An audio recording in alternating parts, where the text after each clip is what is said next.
घरणी प्रकल्पाला अतोनात पाणी आलेलं आहे। आज दिनांक 27/9/2025 यावर्षी पावसाला हाहाकार माजलेला आहे। पावसानं हाहाकार माजल्यानंतर शेतकऱ्याचं अतोनात नुकसान झालेलं आहे। उसाहून पाणी, सोयाबीन तर गायबच आहे पाण्याखाली, चिखलाखाली, वडे चिखले तिकडे आहेत, मांजरा नदी, घरणी नदी अतोनात नुकसान आहे। काय करावं शेतकऱ्यानं, काय नाही हीच भास नाही गेले, नाविलाज झालाय। आता सोयाबीन तर गेलेले आहेत। सरकारला माझी एवढीच विनंती आहे, राजा कोणचा मोठा आहे? साऱ्या राजापेक्षा फक्त शेतकरी राजा मोठा आहे। ह्या शेतकरी राजा तुम्ही जर ध्यान ठेवलो तर शेतकरी राजा तुमच्यासाठी, तुमची प्रजा सुखी होईल। मोदी साहेब, फडणवीस साहेब, तुमचं विधान भवन सुखी होईल, राज्यसभा लोकसभा सुखी राहील। फक्त एवढीच विनंती आहे, शेतकऱ्याच्या बांधावर येऊन तुम्ही चौकशी करावं आणि शेतकऱ्याचे पंचनामे करावं।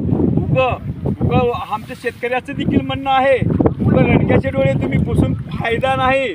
तुम्ही कमीत कमी सोयाबीनची तर आता नुकसान भरपूर होणारच नाही आमच्या शेतकऱ्यानं, पण तो कमीत कमी 25 ते 30 हजार हेक्टरी तुम्ही अनुदान द्यावं।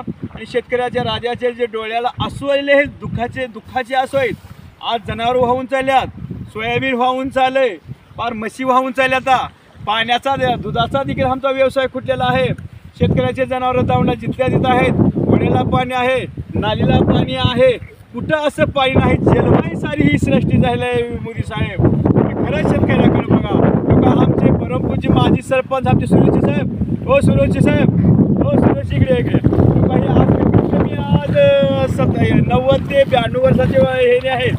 हे 92 वर्षाचे असल्यानंतर देखील हे 92 वर्षात एवढं पण अजून सरकारचं नुकसान झालेलं नाही। तरी आमचे ज्येष्ठ नेते आहेत, ही माजी सरपंच आहेत नारायण नरसिंह सूर्यवंशी, ही आज शेतकरी देखील आज इथं सोयाबीनसाठी किंवा ऊसासाठी तरमळत आहेत।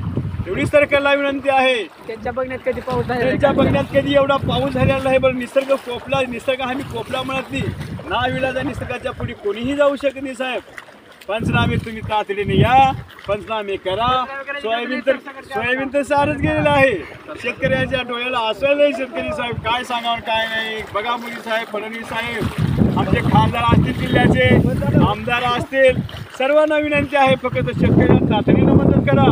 राजा कोणचा सुखी आहे? शेतकरी राजावरच सर्व प्रजा आहे, राजा आहे, एवढं माझी विनंती आहे। आणि एवढं मी बोलून माझ्या मुखाने जी बोललो, माझ्या मुखाने मी वाईट बोललेलं नाही। तरीही सर्वांना, खासदार, आमदार, मुख्यमंत्री, उपमुख्यमंत्री, सर्वांना विनंती आहे, शेतकऱ्याच्या डोळ्यातली तुम्ही आसू पुसा। आमची एवढीच नम्र विनंती आहे। मी शेतकरी स्वतः छोटासा शेतकरी आहे, माझं नाव आहे यादव गुणवंत कोरे।